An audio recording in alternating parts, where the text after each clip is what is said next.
Frankenstein by Mary Shelley. Chapter 19. London was our present point of rest. We determined to remain several months in this wonderful and celebrated city. Clerval desired the intercourse of the men of genius and talent who flourished at this time. But this was with me a secondary object. I was principally occupied with the means of obtaining the information necessary for the completion of my promise, and quickly availed myself of the letters of introduction that I had brought with me, addressed to the most distinguished natural philosophers. If this journey had taken place during my days of study and happiness, it would have afforded me inexpressible pleasure. But a blight had come over my existence, and I only visited these people for the sake of the information they might give me on the subject in which my interest was so terribly profound.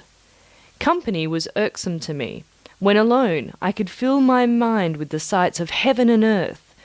The voice of Henry soothed me, and I could thus cheat myself into a transitory peace. But busy, uninteresting, joyous faces brought back despair to my heart. I saw an insurmountable barrier placed between me and my fellow men. This barrier was sealed with the blood of William and Justine, and to reflect on the events connected with those names filled my soul with anguish. But in Clerval I saw the image of my former self. He was inquisitive and anxious to gain experience and instruction. The difference of manners which he observed was to him an inexhaustible source of instruction and amusement. He was also pursuing an object he had long had in view. His design was to visit India, in the belief that he had in his knowledge of its various languages, and in the views he had taken of its society, the means of materially assisting the progress of European colonization and trade. In Britain only could he further the execution of his plan. He was forever busy, and the only check to his enjoyments was my sorrowful and dejected mind. I tried to conceal this as much as possible, that I might not debar him from the pleasures natural to one who is entering on a new scene of life, undisturbed by any care or bitter recollection. I often refused to accompany him, alleging another engagement, that I might remain alone. I now also began to collect the materials necessary for my new creation, and this was to me like the torture of single drops of water continually falling on the head. Every thought that was devoted to it was an extreme anguish, and every word that I spoke in allusion to it caused my lips to quiver and my heart to palpitate. After passing some months in London, we received a letter from a person in Scotland who had formerly been our visitor at Geneva. He mentioned the beauties of his native country, and asked us if those were not sufficient allurements to induce us to prolong our journey as far north as Perth, where he resided. Clerval eagerly desired to accept this invitation, and I, although I abhorred society, wished to again view mountains and streams and all the wondrous works with which nature adorns her chosen dwelling places. We had arrived in England at the beginning of October, and it was now February. We accordingly determined to commence our journey towards the north at the expiration of another month. In this expedition, we did not intend to follow the great road to Edinburgh, but to visit Windsor, Oxford, Matlock, and the Cumberland Lakes, resolving to arrive at the completion of this tour about the end of July. I packed up my chemical instruments and the materials I had collected, resolving to finish my labours in some obscure nook in the northern highlands of Scotland. We quitted London on the 27th of March, and remained a few days at Windsor, rambling in its beautiful forest. This was a new scene to us mountaineers. The majestic oaks, the quantity of game, and the herds of stately deer were all novelties to us. From thence we proceeded to Oxford. As we entered this city, our minds were filled with the remembrance of the events that had been transacted there more than a century and a half before. It was here that Charles I had collected his forces. This city had remained faithful to him, after the whole nation had forsaken his cause to join the standard of Parliament and liberty. The memory of that unfortunate king and his companions, the amiable Falkland, the insolent Goring, his queen and son, gave a peculiar interest to every part of the city which they might have supposed to have inhabited.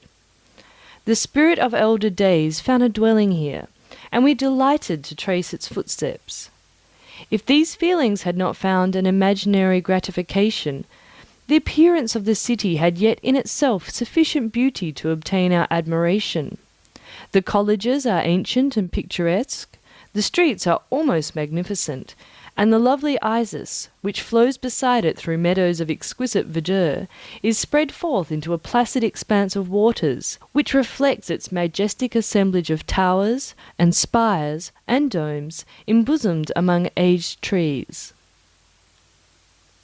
I enjoyed this scene, and yet my enjoyment was embittered both by the memory of the past and the anticipation of the future. I was formed for peaceful happiness. During my youthful days, discontent never visited my mind, and if ever I was overcome by an ennui, the sight of what is beautiful in nature or the study of what is excellent and sublime in the productions of man could always interest my heart and communicate elasticity to my spirits. But I am a blasted tree. The bolt has entered my soul, and I felt then that I should survive to exhibit what I shall soon cease to be, a miserable spectacle of wrecked humanity, pitiable to others and intolerable to myself. We passed a considerable period at Oxford, rambling amongst its environs and endeavouring to identify every spot which might relate to the most animating epoch of English history. Our little voyages of discovery were often prolonged by the successive objects that presented themselves. We visited the tomb of the illustrious Hampden and the field on which that patriot fell. For a moment my soul was elevated from its debasing and miserable fears to contemplate the divine ideas of liberty and self-sacrifice, of which these sites were the monuments and the remembrances. For an instant I dared to shake off my chains and look around me with a free and lofty spirit. But the iron had eaten into my flesh, and I sank again, trembling and hopeless, into my miserable self.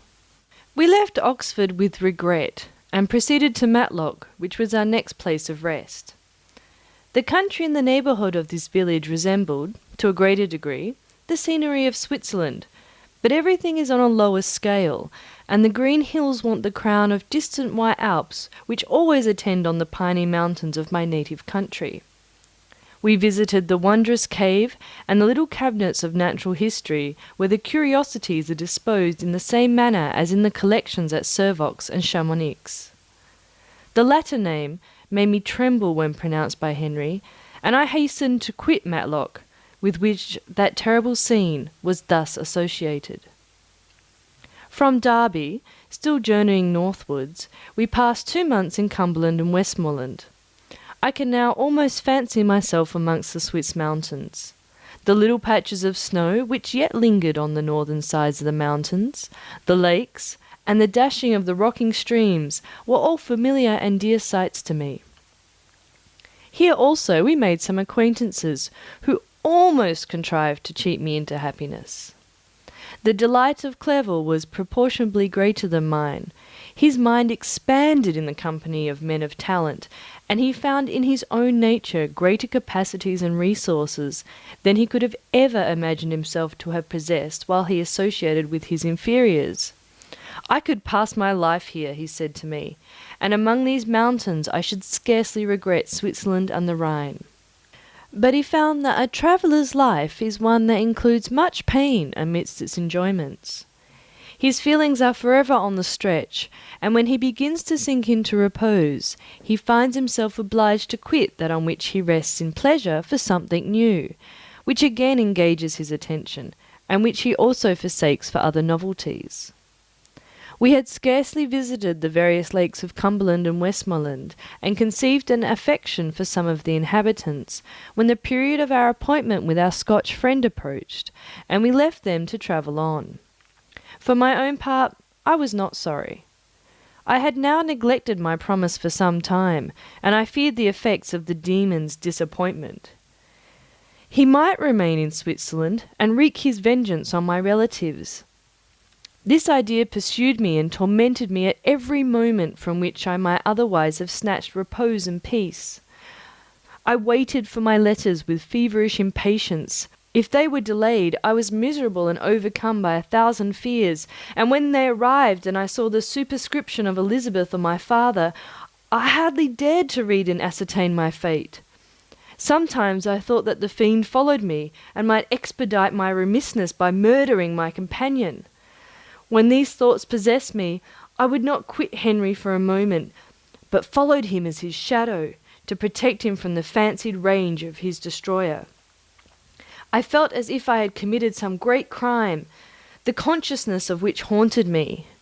I was guiltless, but I had indeed drawn down some horrible curse upon my head, as mortal as that of crime. I visited Edinburgh with languid eyes and mind, and yet that city might have interested the most unfortunate being. Clerval did not like it so well as Oxford, for the antiquity of the latter city was more pleasing to him. But the beauty and regularity of the new town of Edinburgh, its romantic castle and its environs, the most delightful in the world, Arthur's Seat, Sir Barnard's Well, and the Pentland Hills compensated him for the change, and filled him with cheerfulness and admiration.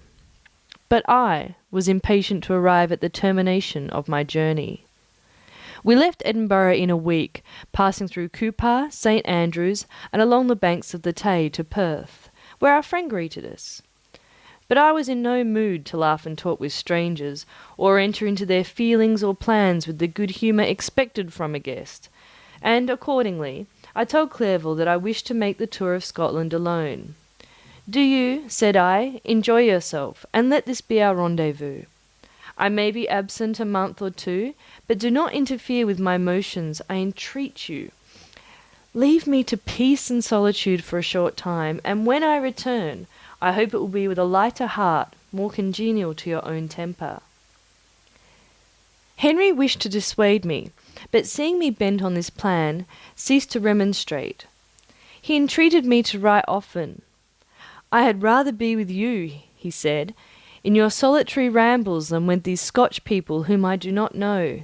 Hasten then, dear friend, to return, that I may again feel myself somewhat at home, which I cannot do in your absence." Having parted from my friend, I determined to visit some remote spot of Scotland, and finish my work in solitude. I did not doubt but that the monster followed me, and would discover himself to me when I should have finished, that he might receive his companion. With this resolution, I traversed the northern highlands and fixed on one of the remotest of the Orkneys as the scene of my labours. It was a place fitted for such a work, being hardly more than a rock whose sides were continually beaten upon by the waves. The soil was barren, scarcely affording pasture for a few miserable cows, and oatmeal for its inhabitants, which consisted of 5 persons, whose gaunt and scraggy limbs gave tokens of their miserable fare. Vegetables and bread, when they indulged in such luxuries, and even fresh water, was to be procured from the mainland, which was about 5 miles distant. On the whole island there were but 3 miserable huts, and one of these was vacant when I arrived. This I hired.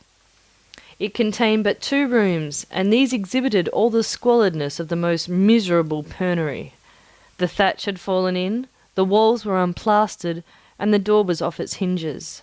I ordered it to be repaired, bought some furniture, and took possession, an incident which would doubtless have occasioned some surprise, had not all the senses of the cottagers been benumbed by want and squalid poverty. As it was, I lived ungazed at and unmolested, hardly thanked for the pittance of food and clothes which I gave, so much does suffering blunt even the coarsest sensations of men. In this retreat I devoted the morning to labour, but in the evening, when the weather permitted, I walked on the stony beach of the sea to listen to the waves as they roared and dashed at my feet. It was a monotonous yet ever-changing scene. I thought of Switzerland. It was far different from this desolate and appalling landscape. Its hills are covered with vines, and its cottages are scattered thickly in the plains. Its fair lakes reflect a blue and gentle sky, and, when troubled by the winds, their tumult is but the play of a lively infant when compared to the roarings of the giant ocean. In this manner I distributed my occupations when I first arrived, but as I proceeded in my labour, It became every day more horrible and irksome to me. Sometimes I could not prevail on myself to enter my laboratory for several days, and at other times I toiled day and night in order to complete my work. It was indeed a filthy process in which I was engaged. During my first experiment, a kind of enthusiastic frenzy had blinded me to the horror of my employment. My mind was intently fixed on the consummation of my labour, and my eyes were shut to the horror of my proceedings. But now I went to it in cold blood, and my heart often sickened at the work of my hands. Thus situated, employed in the most detestable occupation, immersed in a solitude where nothing could for an instant call my attention from the actual scene in which I was engaged, my spirits became unequal. I grew restless and nervous. Every moment I feared to meet my persecutor.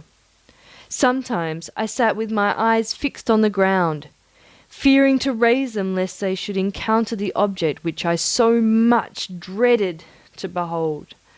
I feared to wander from the sight of my fellow creatures, lest when alone he should come to claim his companion.